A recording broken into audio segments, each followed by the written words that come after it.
सोलापूर जिल्ह्यात झालेल्या मुसळधार पावसामुळे सीना नदीला महापूर आला असून नदीकाठच्या गावांमध्ये पाणी शिरल्याने नागरिकांचे हाल होत आहेत। अनेक कुटुंबांचे संसार पाण्यात बुडाले तर काही गावांमध्ये लोक घरातच अडकून पडले। सीना नदीच्या आजूबाजूच्या गावांमध्ये घरामध्ये पाणी शिरल्याने नागरिक रडवेल्या अवस्थेत आहेत। थिरे गावात अनेक घरांना पाण्याने वेढा घातल्याने जनजीवन विस्कळीत झाले आहे। स्थानिकांनी सांगितले की पाण्यामुळे घरातल्या वस्तू, धान्य, कपडे सगळं नष्ट झालं। मुलं, वृद्ध, महिला घरात अडकून आहेत। सुरक्षित ठिकाणी जायला रस्तेच नाहीत। लोकप्रहार न्यूज नेटवर्कला मिळालेल्या व्हिडिओमध्ये ही स्पष्ट दिसतं की गावातील लोक पाण्याच्या उसपार थांबून मदतीची प्रतीक्षा करत आहेत। गावाला जोडणारे रस्ते पाण्याखाली गेले असल्याने संपर्क तोडला गेला आहे।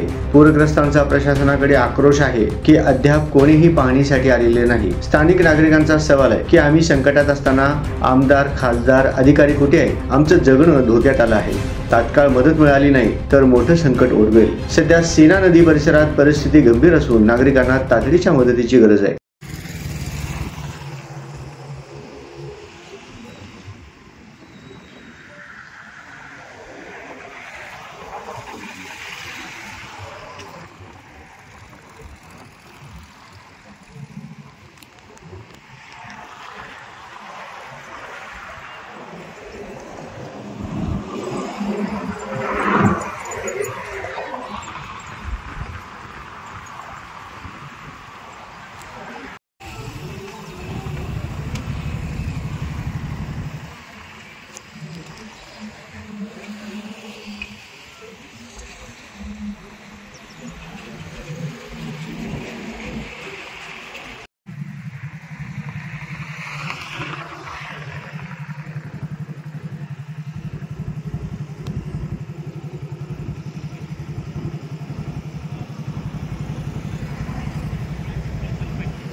इकडंच आहे आता ते ब्रिज चढून तिकडनं सोलापूरवरून आलो आहे। ब्रिज चढून इकडं थांबलो आहे।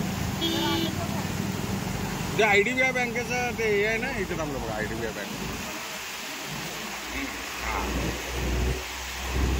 हां हां